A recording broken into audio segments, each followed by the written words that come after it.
Friends, I am Santosh. Welcome to I सूत्रा।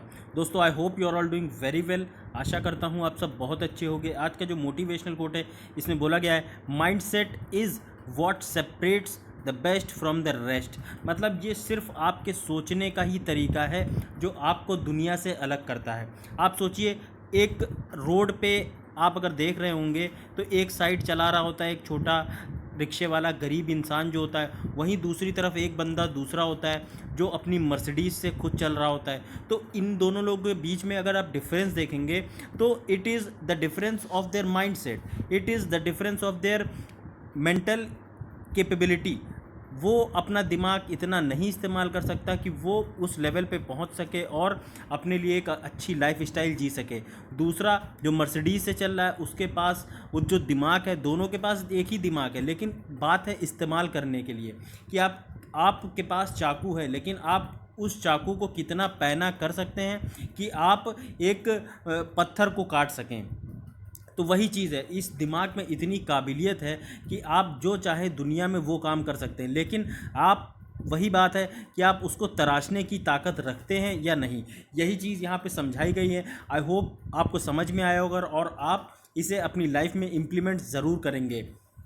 फिर यहाँ पे अगर मैं बताऊँ कोरोना अपडेट के बारे में, तो इस समय इंडिया के अंदर लगभग 59,79,197 केसेस टोटल निकल के आ चुके हैं, जिसमें से 94,433 लोगों की अब तक डेथ हो चुकी है और 49,26,268 लोग पूरी तरीके रिकवर होकर घर जा चुके हैं। आज दोस्तों, जिस एडिटोरियल की मैं बात करूँगा, ये है मीडिया रेगुलेशन के बारे में। आपने देखा होगा जिस तरीके से, जब से मतलब मैं अगर आपको एक अमूमन अंदाज़ा दूं, जब से पिछले कुछ 10 सालों से एक मीडिया में अगर आप जिस तरीके से टीवी पे डिबेट्स हो रही हैं, जिस तरीके से टीवी को एक तरीके से प्रेजेंट किया जा रहा है, बहुत अमूल चूल बदलाव आया है। आप देखिए, मीडिया के पास आज की डेट में जो आप देखते हैं न्यूज़ चैनल्स जो आते हैं, जैसे इंडिया टीवी हो गया, एबीपी न्यूज़ हो गया, एनडी टीवी हो गया, उसके बाद न्यूज़ 18 हो गया, ये भी,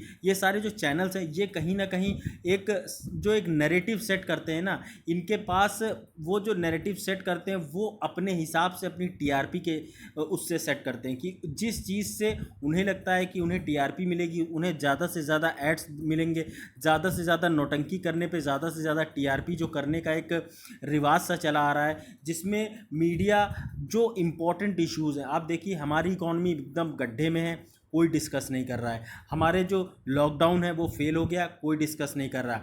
हमारे देश में जो फार्म बिल है उसके लिए इतने बड़े पैमाने पे किसान प्रोटेस्ट कर रहे हैं, कोई बात नहीं कर रहा है, कोई डिबेट नहीं चल रही है। आप देखिए, इंडिया चाइना का जो एक तरीके से जो डिप्लोमेसी है वो एक तरीके से फेल हो चुकी है, कोई बात नहीं कर रहा। इंडिया नेपाल का जो इशू है, कोई बात नहीं कर रहा। बात क्या कर रहे हैं? सुशांत सिंह राजपूत की, दीपिका पादुकोण की, कंगना रनौत की, ये सब लोगों की बात की जा रही है। तो आप सोचिए, मीडिया वही चीज़ें दिखाता है लोगों को जो कि जिससे उन्हें टीआरपी मिले। तो यही सारी चीज़ें हैं। अभी एक सुदर्शन टीवी नाम का चैनल था जो यूपीएससी जिहाद नाम से एक सीरीज़ चला रहा था, उसमें वो एक पर्टिकुलर माइनॉरिटी को कंटिन्यूसली ब्लेम कर रहा था, उनके बारे में गलत सलत बातें बोल रहा था, जिसकी वजह से अभी गवर्नमेंट ने उस पर उसकी जो फर्दर दूसरी सीरीज़ थी, आने वाले जो एपिसोड्स थे, उस पर रोक लगा दी। तो कहीं ना कहीं ये जो तरीका है सुप्रीम कोर्ट का, जो उसने इंटरवीन करके उस पर रोक लगाई, ये कहीं ना कहीं अच्छा है। और जो भी आप देखें कि अनावश्यक जो चीज़ें हैं मीडिया में, जो एक तरीके से आप बोल सकते हैं इस समय गोदी मीडिया जिसे बोलते हैं, जो सिर्फ सरकार के नैरेटिव पे काम करता है, सरकार जो बोलती है वही चीज़ें, वही न्यूज़ प्रेजेंट करता है, जिसमें उसका फ़ायदा दिखे, जिसमें सरकार की एक तरीके से कोई भी सरकार का क्रिटिसिज्म देखने को नहीं मिलता। तो सिर्फ और सिर्फ सरकार की बढ़ाई भी करना, कहीं ना कहीं आप मीडिया का बेसिकली जो काम है, it is a fourth pillar of democracy. तो उस जो अपनी इमेज है उसको कहीं ना कहीं अब धूमिल करते जा रहे हैं। और ये जिस तरीके से चल रहे हैं, आने वाले टाइम में मीडिया पे लोगों का, इनफैक्ट आप देख रहे होंगे कि बहुत सारे लोग जिस तरीके से मीडिया में बात करते हैं, जिस तरह से एक एंकर है वो जो बात करता है, बदतमीजी से बात करता है, चिल्ला चिल्ला के, शोर मचा मचा के बात करता है, और उसी तरीके से उसके संवाददाता हैं जो ग्राउंड रिपोर्ट रिपोर्ट देते हैं, वो भी कभी साइकिल से चल रहे हैं, कभी पैदल चल रहे हैं, कभी डांस करते हुए रिपोर्टिंग कर। तो आप सोचिए बिल्कुल एक कोई जो एक डिसेंसी है, जो मॉरल एथिक्स हैं मीडिया के, वो सब अब रह ही नहीं गए। तो यहाँ पे बात की जा रही है ministry of information and broadcasting कि उसने अभी सस्पेंशन जो है लगाया है और परमानेंट कैंसिल कर दिया है एक जर्नलिस्ट जो कि प्रोपोगेट कर रहा था फेक न्यूज़, जो मैंने अभी आपको बताया यूपीएससी जिहाद नाम से सुदर्शन टीवी चला रहा था। उस पर जो जिस तरीके से रोक लगाई गई, कहीं ना कहीं बेहतरीन चीज़ है। टेलीविज़न हैज़ बिकम जो the most powerful media and has potential to set narrative in country. तो यही बात मैं आपको बता रहा था कि टेलीविज़न जो है उसके पास आज की डेट में इतना इतना ज़्यादा इन्फ्लुएंशियल है कि एक देश में नैरेटिव सेट किया जा सकता है कि हाँ भाई किसकी सरकार बनानी है, किसकी सरकार नहीं बनानी है, कौन सी सरकार अच्छा काम कर रही है, कौन सी सरकार बुरा काम कर रही है, कैसे किसी सरकार के बारे में इतना ज़्यादा आप क्रिटिसिज्म कर दें कि वो सरकार का जो एक तरीके से अच्छे काम है वो भी दिखाई ना दें। तो इस तरीके का जो मीडिया रेगुलेशन देखने को मिल रहा है उससे काफ़ी ज़्यादा जो हमारा फोर्थ पिलर है खतरे में आ गया है। फिर अगर आप यहाँ पे देखेंगे रेगुलेशन, तो मीडिया को रेगुलेट करने के लिए कुछ जो इम्पोर्टेंट चीज़ें हैं वो ये हैं कि गवर्नमेंट रेगुलेट कर सकती है, या फिर मीडिया खुद को सेल्फ रेगुलेट कर सकता है, या फिर इंडिपेंडेंट रेगुलेशन किया जा सकता है। अगर आप मीडिया पे रोक लगाएंगे तो बोला जाता है कि ये डायरेक्ट वॉल्यूशन हो जाता है फ्रीडम ऑफ एक्सप्रेशन का, और इसको कई बार मीडिया जो है अगर इसको इस बेस पे जब रेगुलेट किया जाता है तो उससे बोला जाता है कि जो फ्रीडम ऑफ एक्सप्रेशन है उसको कहीं ना कहीं आज़ादी नहीं दी जा रही है। और लेकिन जो आज़ादी दी जाती है इसी का कई बार मीडिया हाउसेस जो हैं इसका एक तरीके से मिसयूज़ करते हुए नज़र आते हैं। इसीलिए मीडिया को जो रेगुलेशन है उसके लिए गवर्नमेंट को प्रॉपर गाइडलाइंस लाने की ज़रूरत है। अभी आप देखेंगे गवर्नमेंट जो गाइडलाइंस लाई हैं इनकी वजह से बोला जा रहा है कि freedom of speech and expression को कहीं ना कहीं चैलेंज किया जा रहा है, कि बोला जा रहा है कि मीडिया जो बोल रही है कि हमें जो आज़ादी मिली है बोलने की, वो उस पर कहीं ना कहीं रिस्ट्रिक्शंस लगाए जा रहे हैं।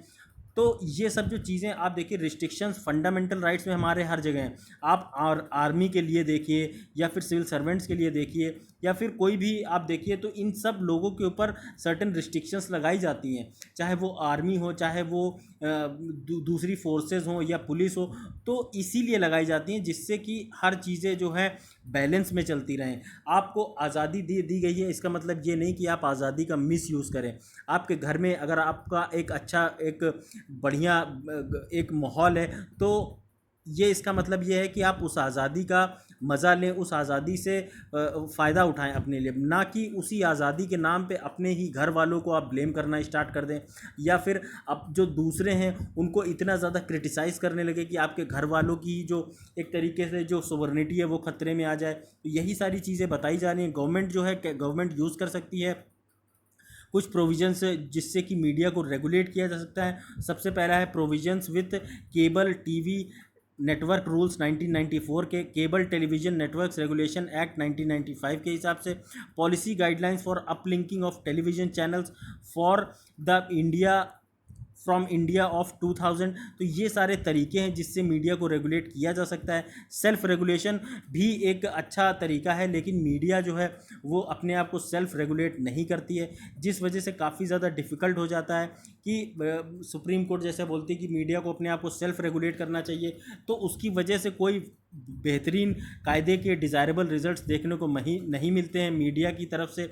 इस वजह से अब यही बात है कि आपको प्रॉपर गाइडलाइंस लानी पड़ेंगी मीडिया को कि कैसे क्या कुछ रिस्ट्रिक्शंस लगानी है जिससे कि मीडिया अपने दायरे में रह के ही काम करे। किसी की भी इमेज को, किसी की भी प्रेस्टीज को, किसी भी इंसान की ऐसी इमेज का एक तरीके से मजाक ना उड़ाया जाए जिससे कि उसकी लाइफ जो है एक तरीके से खतरे में आ जाए और वो सुसाइड तक कर ले। तो आप सोचिए कई जो सुशांत सिंह राजपूत का जो केस है, जिस तरीके से इस केस को एक रबड़ की तरह खींचा जा रहा है, आप सोचिए कि इसको इस हद तक अब ले आए कि एक पर्टिकुलर चैनल है, मैं देख रहा था, उसने बोल दिया कि सुशांत सिंह राजपूत का पुनर्जन्म हो गया है और वो अब अपने जो कातिल हैं उनका बदला लेंगे। तो आप सोचिए किस हद तक हमारा जो मीडिया है वो गिर गया है, जो वो ऐसी न्यूज़ तक परोस रहा है। सिर्फ लोगों का मनोरंजन हो, लोगों का एंटरटेनमेंट हो, सिर्फ इस चीज़ का ध्यान रखा जा रहा है, बल्कि अपनी जो रिस्पॉन्सिबिलिटी है उससे दूर भागते हुए उससे पल्ला झाड़ रहा है और सही जो काम करना चाहिए वो नहीं कर रहा है। तो यही सब चीज़ें हैं।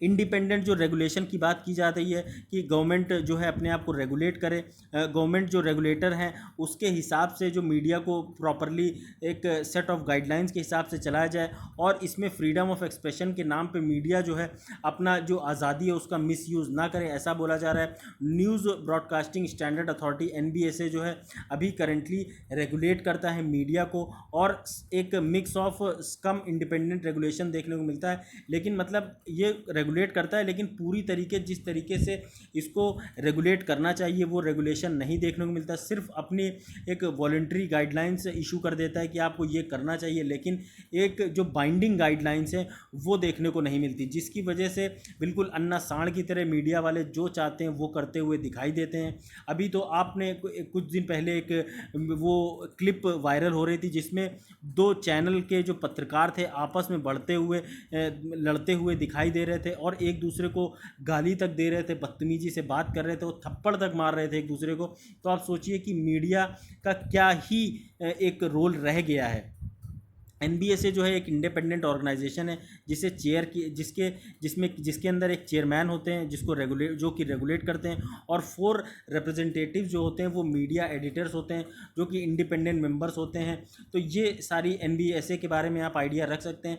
अगर कुछ सक्सेसेस देखेंगे, मतलब कैसे टाइम टू टाइम NBSA काम करता रहा है। NBSA जो है जो फाइन इम्पोज कर सकता है जो चैनल्स गलत न्यूज़ चला रहे हैं, फेक न्यूज़ चला रहे हैं, कुछ ऐसा जिससे कि हमारे जो सांप्रदायिक सौहार्द है उससे बिगड़े, तो वो सब अगर कोई करता है तो उस पर डिफाइंड फाइन लगाया जा सकता है, चैनल पे बैन लगाया जा सकता है, चैनल का जो ब्रॉडकास्ट है उस पर रोक लगाई जा सकती है। और आप देखेंगे 2669 कंप्लेंट जो अब तक फाइल करी गई हैं, इसमें से आप जो 74 जजमेंट्स जो हैं अब तक दिए भी जा चुके हैं। अगर आप रोल जो है इसको देखेंगे तो इससे बेसिकली मीडिया को रेगुलेट करने का जो रोल है ministry of information and broadcasting और इलेक्शन कमीशन का देखने को मिलता है। अगर शॉर्ट कमिंग्स देखें कि क्या कुछ चीज़ें सही नहीं देखने को मिलती हैं, वो है एक कि it's writ extended only by two its members. उसके लिए अगर कोई फेक न्यूज़ चला रहा है, कोई गलत न्यूज़ चला रहा है, तो उसके लिए जो रेट है वो सिर्फ मेंबर्स के द्वारा ही एक्सटेंड करी जा सकती है, और उसकी भी लिमिट होती है due to its voluntary membership. इसमें आप देखेंगे इसमें जो रेगुलेशन है वो सोशल मीडिया का रेगुलेशन देखने को नहीं मिलता है। उसके बाद इससे कोई स्टैट्यूटरी बॉडी की बैकिंग नहीं मिलती, मतलब हमारे कॉन्स्टिट्यूशन के संविधान में अमेंडमेंट करके किसी तरीके का कोई ऐसी बॉडी नहीं है जो उसको रेगुलेट करे। तो ये सब चीज़ें काफ़ी ज़्यादा ज़रूरी बन जाती हैं जिससे कि मीडिया को कायदे से चलाया जा सके, रेगुलेट किया जा सके, और उन्हें मनमानी करने से रोका जा सके। वे फॉरवर्ड आर वे जो चीज़ें करी जा सकती हैं, NBSA को सबसे पहले तो एक स्टैट्यूटरी बैकिंग देनी चाहिए जिससे कि उसका जो जुरिस्डिक्शन है वो नॉन मेंबर्स तक जाए, मतलब एक आम आदमी भी एटलीस्ट कंप्लेन कर सके कि कोई गलत न्यूज़ चलाई जा रही है तो उस पर रोक लगाई जा सके। उसके पास पावर होनी चाहिए कि वो प्यूनिटिव एक्शन ले सके, किसी भी चैनल पर रोक लगा सके, कि वो चैनल को जो एक तरीके से जो काम सरकार का है उस पर रोक लगा के उस चैनल को सस्पेंड करे या उसके लाइसेंस को कैंसिल करे, जिससे कि जो उसकी TRP के दम पे जो उसके एडवर्टाइजर्स से जो कमाई हो रही वो कमाई रुक जाए, जिससे कि उन्हें समझ में आए कि अगर हम ये गलती करेंगे तो हमारे जो कमाई का ज़रिया है वो रोक लगा दी जाएगी। तो कहीं ना कहीं मीडिया जो है अपने आप को खुद से ही थोड़ा सा एक अवेयरनेस के तौर पर सही न्यूज़ और ऑथेंटिक न्यूज़ देता हुआ नज़र आएगा। तो ये सारी चीज़ें हैं मीडिया को रेगुलेट करने के लिए, कैसे मीडिया को अच्छे से चलाया जाए, हमारे देश में जो चौथा पिलर जिसे बोला जाता है डेमोक्रेसी का वो अच्छे से चले। इन सब चीज़ों से बारे में ये आज का लेक्चर था। आई hope you like this video.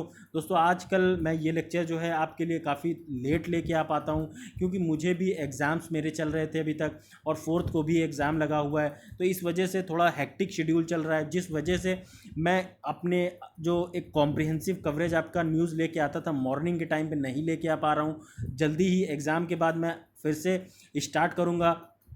तो दोस्तों I hope you like this video. अगर आपको चैनल पसंद आता है, जो लेक्चर पसंद आता है, तो आप लाइक कमेंट शेयर सब्सक्राइब करना मत भूलिएगा। Thanks a lot guys. जय हिंद।